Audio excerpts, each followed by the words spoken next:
Hi, my name is Deanna Najera, and I'm a physician associate working in multiple settings in Maryland and Pennsylvania.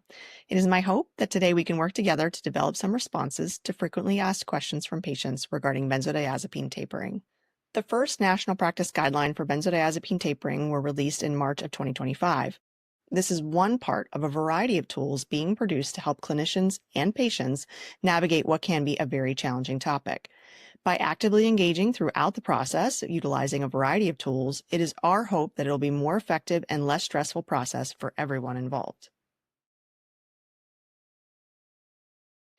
An important place to start is the understanding that it is not the norm to meet a patient and immediately initiate a benzodiazepine taper. There are some specific instances where this is appropriate, such as when the patient's safety is at imminent risk, but normally this is a conversation that should build over time. It is also not a conversation limited to just the clinician prescribing the benzodiazepine. Instead, similar to the approach taken with nicotine or smoking cessation, nearly every interaction with a patient in any setting is a chance to plant the idea of reducing benzodiazepine use viewed through a lens of patient safety. In the instance of an inherited or new patient presenting already on high doses of benzodiazepines, it can be very challenging but also vitally important to address the issue as soon as possible. Motivational interviewing is a validated tool that can be extremely useful in this approach.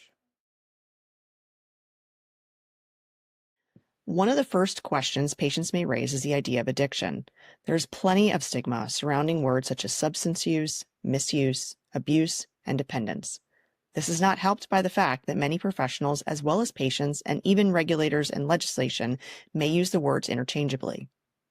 It is important to review with the patient that they may have benzodiazepine dependence, and this is not the same as benzodiazepine use disorder. This is particularly relevant before adding any diagnostic codes into the patient's medical record, which can have the potential to impact future interactions with healthcare providers. As a way to start the conversation is to highlight the growing evidence of complications that can develop from long-term benzodiazepine use.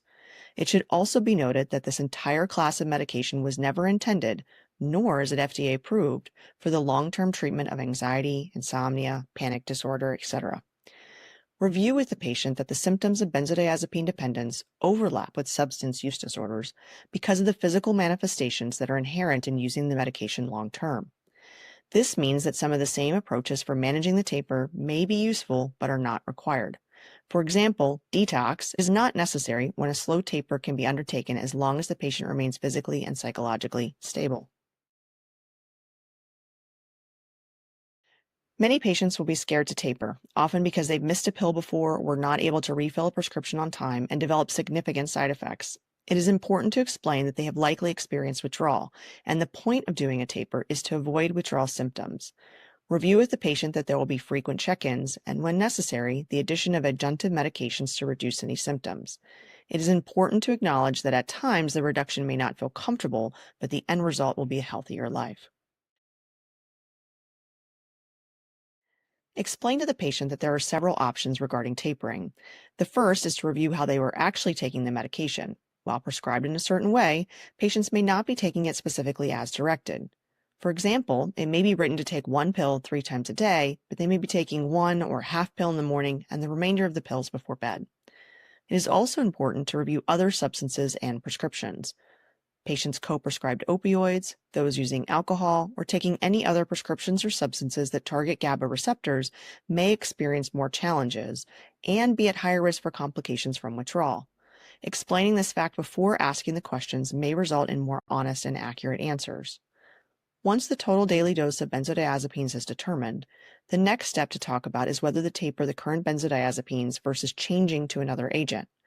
For patients on multiple benzodiazepine agents, it is usually easier to consolidate to a single prescription type because of differing pharmacokinetics and pharmacodynamics between brands.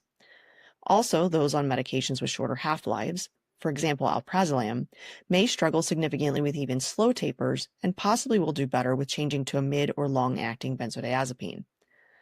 If a decision is made to consolidate to one type of medication or change it to a new prescription, several conversion materials exist.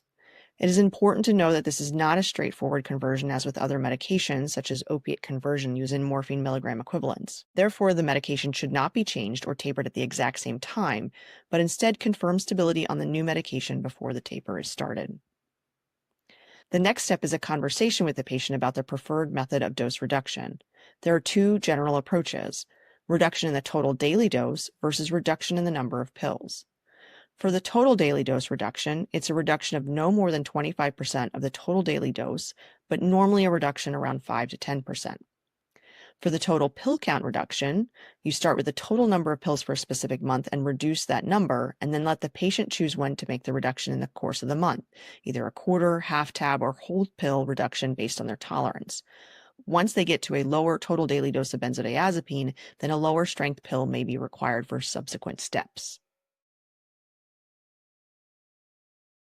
Patients and caregivers should be aware of symptoms of withdrawal that can include difficulty sleeping, sweating, headache, tremor.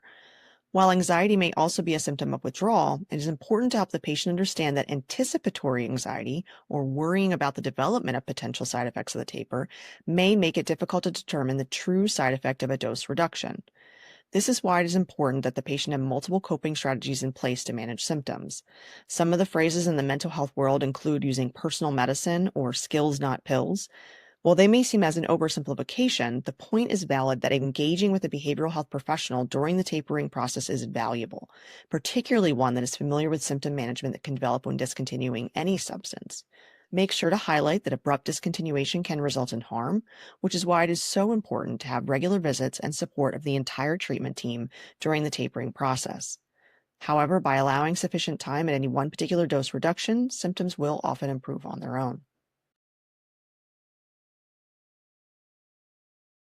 Your patient or their family member may ask about options when the topic of tapering protocols is brought up. Benzodiazepines, What They Are and How to Withdraw, commonly referred to as the Ashton Manual after the lead author, was first published in 1999. Until recently, is one of the most widely used resources for helping patients and providers navigate benzodiazepine withdrawal management. Published in the early part of 2024 was the first edition of the Maudsley Prescribing Guidelines, which outlines tapering protocols for a variety of psychiatric medications, and in 2025 were the first U.S. National Clinical Practice Guidelines for tapering benzodiazepines. With a basic internet search, individuals will often come across a multitude of options, with varying levels of evidence backing the recommendation. One common question is regarding what is often referred to as microtapering. This involves extremely small increments of reduction, often requiring the use of compounding pharmacies to develop ever smaller doses. These subtle reductions should not have much of a physical impact. However, the psychological impact of any reduction should not be ignored. The important thing is to have a plan and regular check-ins with open lines of communication and the flexibility to change the cadence with any step of the reduction process. Family members or caregivers should be engaged in the discussion regarding the patient's tapering with the patient's permission, or when necessary based on decision-making capacity or other legal obligations. Often, they will have the same questions as patients, such as the reason for the taper or what to monitor for. This is a perfect time to talk about realistic side effects to expect and the ways they can support. Examples include helping with coping skill engagement, including distraction, as well as following sleep hygiene techniques. At times, family or caregiver will present with a specific request that their loved one stop using benzodiazepines. This is a delicate balance of honoring patient autonomy while also reviewing the risks versus benefits. Making sure family understand the dangers of a rapid taper is another important aspect to highlight in the situation where the family is concerned about a patient's use. Alternatively, family or caregivers will occasionally be opposed to a taper, especially when the medication is being used for chronic behavioral issues such as agitation or aggression. It is important to highlight that there are other, safer alternatives. Engagement with all members of the care team is good practice, particularly when dealing with medically fragile or complex patients.